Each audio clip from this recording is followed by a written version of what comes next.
તો વરસાદ બાદ હવે રોગચાળાએ પણ માજા મૂકી છે। સુરત શહેરમાં રોગચાળો વકર્યો છે। નવી સિવિલ હોસ્પિટલ દર્દીઓથી ઉભરાઈ ગઈ છે। દર્દીઓને વોર્ડમાં રાખવા માટે જગ્યા પણ નથી। વેઇટિંગ એરિયામાં સારવાર આપવી પડે તેવી નોબત આવી ગઈ છે। 42 બેડવાળા વોર્ડમાં 52 દર્દીઓને રાખવામાં આવ્યા છે। દક્ષિણ ગુજરાતની સૌથી મોટી હોસ્પિટલની સ્થિતિ જોઈ લો કે જ્યાં દર્દીઓને સારવાર આપવા માટે પૂરતા બેડ પણ હવે નથી બચ્યા, કારણ કે રોગચાળો સતત વકરી રહ્યો છે। ઓપીડીની સંખ્યા વધી છે, બીમારીઓ પણ સતત વધી રહી છે। નવી સિવિલ હોસ્પિટલમાં દર્દીઓને હાલાકી ભોગવવાનો પણ વારો આવ્યો છે, કારણ કે સારવાર લોકોને આપવામાં આવી રહી છે, પરંતુ બેડ ન હોવાને કારણે કેટલાક લોકોને બહાર તો કેટલાક લોકોને નીચે બેસાડીને સારવાર અપાઈ રહી છે।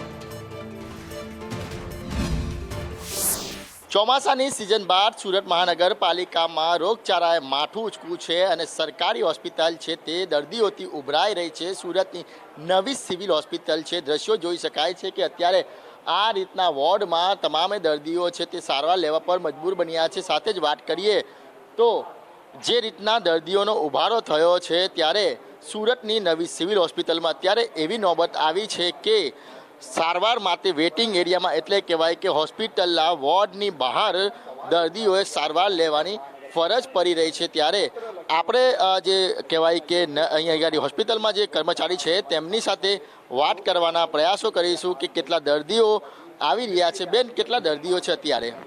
અત્યારે વોર્ડમાં 52 પેશન્ટ છે। કેટલી કેપેસિટી છે વોર્ડની? 40 ની જ કેપેસિટી છે। 10 વોર્ડ બહાર મુકાવડાવ્યા છે અમે। શું કારણથી બહાર મુકાવ્યા છે? અહીંયા ફેસિલિટી નથી એટલા માટે છે।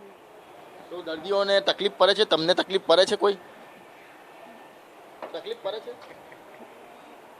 બિલકુલ જોઈ શકાય છે કે અત્યારે સુરતની નવી સિવિલ હોસ્પિટલ છે તે દર્દીઓથી ઉભરાઈ રહી છે। कहाँ रखा हो? अंदर नहीं रखा, बाहर क्यों रखा? बताया कुछ? अभी लाए, अभी मीटिंग है अंदर। क्या बताया आपको? हमको ऐसा बताया, हम सुबह 8 बजे से आए, मतलब 5 बजे से आए ऐसे तो हम, और हमको वेटिंग के कारण इधर ही बाहर ही वेट करवाया। अंदर बोले बाहर वेट करिए बोले।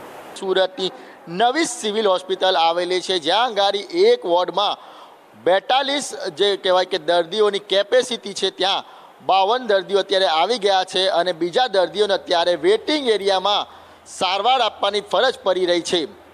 કેમેરા પર્સન અજીત પટેલ સાથે મનીષ પરમાર, સંદેશ ન્યૂઝ, સુરત।